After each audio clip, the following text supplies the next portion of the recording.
Brother, tidak banyak yang tahu bahwa Haji Agus Salim, tokoh besar dalam perjuangan bangsa Indonesia, adalah keponakan dari pendiri Thariqat Qadariyah wan Naqsabandiyah, Syekh Ahmad Khotib Sambas, ulama agung dari Hijaz yang menyalakan ruh perjuangan Islam di bumi Nusantara.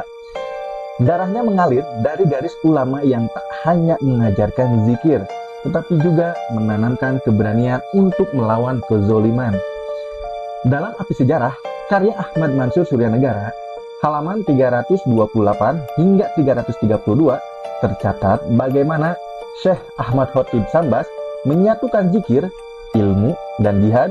Beliau menunjukkan bahwa thariqat bukan tempat berdiam, melainkan jalan untuk membangkitkan hati dan menggerakkan umat. Dari Hijaz, ajarannya menembus lautan, menjejak di tanah Jawa dan Sunda, menjadi api ruhani yang tak pernah padam. Dari para muridnya lahirlah generasi penerus perjuangan Islam. Di antara mereka berdiri kokoh Syekh Abdullah Mubarak bin Nur Muhammad atau Abah Sepuh, pendiri pesantren Suryalaya pada 7 Rajab 1323 Hijriah. Abah Sepuh menegakkan thariqat di tanah Sunda dengan kesabaran dan keteguhan iman, menjadikan Suryalaya bukan hanya pesantren, tapi pusat pencerahan ruhani yang menghidupkan umat di tengah zaman kolonial. Perjuangan itu diteruskan oleh Syekh Sohibul Wafa Tajul Arifin atau Abah Anom, yang memancarkan cahaya dakwah dengan kelembutan namun menyimpan kekuatan yang menggerakkan.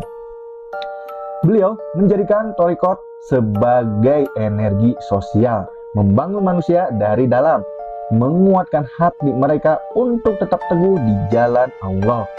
Dan dari garis darah yang sama, lahirlah Haji Agus Salim, seorang pemikir tajam, diplomat ulung, dan pejuang. Ia membawa ruh perjuangan para ulama sebelumnya, menggabungkan kecerdasan akal dan kejernihan ruhani.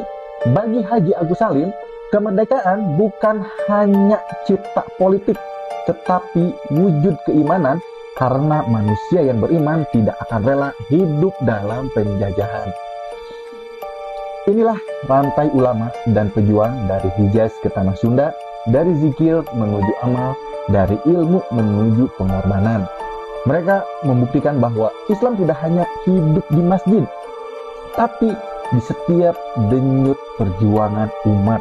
Warisan ini menegaskan bahwa kekuatan Islam takkan pernah padam selama masih ada hati yang berjuang di jalan Allah. Mulai baca buku lagi, mulai dari baca, lanjut ke cerita. See you brother.